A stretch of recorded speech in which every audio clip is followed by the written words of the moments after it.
கந்த சஷ்டி விரதம் இருப்பவர்கள் அவசியம் அறிய வேண்டிய 6 முக்கிய விரதங்கள்.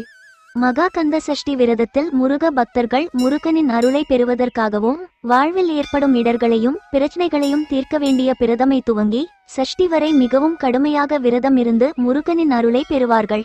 கந்த சஷ்டியில் மேற்கொள்ளப்படும் சில விரதங்கள் குறித்து இந்த பதிவில் காண்போம். தண்ணீர் விரதம். தண்ணீர் விரதத்தில் நாள் முழுவதும் தண்ணீரை மட்டும் குடித்துவிட்டு விரதம் இருப்பது ஒரு முறையாகும்.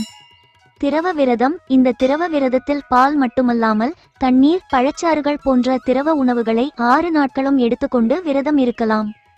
மிளகு விரதம். கந்த சஷ்டி விரதத்தை மிக கடுமையாக கடைபிடிப்பவர்கள் இந்த மிளகு விரதத்தை மேற்கொள்வார்கள்.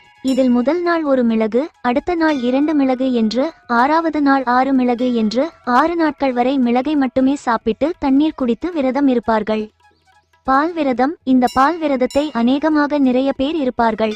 இதில் காலையும் மாலையும் பாலை மட்டும் குடித்துவிட்டு விரதம் இருப்பவர்கள் இருக்கிறார்கள். பால் பழ விரதம். இந்த விரதத்தில் பாலும் பழமும் மட்டும் எடுத்துக்கொண்டு முருகனை நினைத்து சஷ்டி விரதம் மேற்கொள்வார்கள். இளநீர் விரதம். கந்த சஷ்டி நடைபெறும் 6 நாட்களும், அதாவது சூரசம்ஹாரம் நடைபெறும் வரை தண்ணீர் மற்றும் இளநீரை மட்டும் 6 நாட்களும் குடித்து விரதம் இருப்பவர்கள் 7வது நாள் பூஜை முடித்த பின்பு வழக்கம் போல் சாப்பிடலாம்.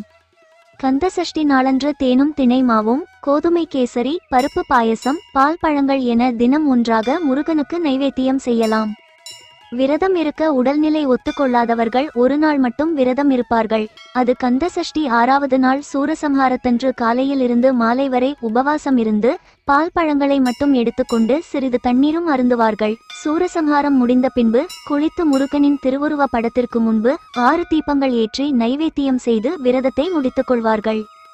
6 வகையான சாதங்கள் செய்து சர்க்கரை பொங்கல், புளியஞ்சாதம், தயிர் சாதம், எலுமிச்சம் பழ சாதம், கற்கண்டு சாதம், தேங்காய் சாதம் என செய்து நைவேத்தியம் செய்து பிறருக்கும் கொடுத்து தானும் உண்ண வேண்டும். விரதத்தை முடித்தவுடன் சஷ்டியின் கடைசி நாளில் பால் அல்லது பழம் அல்லது ஏதாவது ஒரு உணவை தங்களால் முடிந்தவற்றை மற்றவர்களுக்கு தானமாக கொடுக்கலாம்.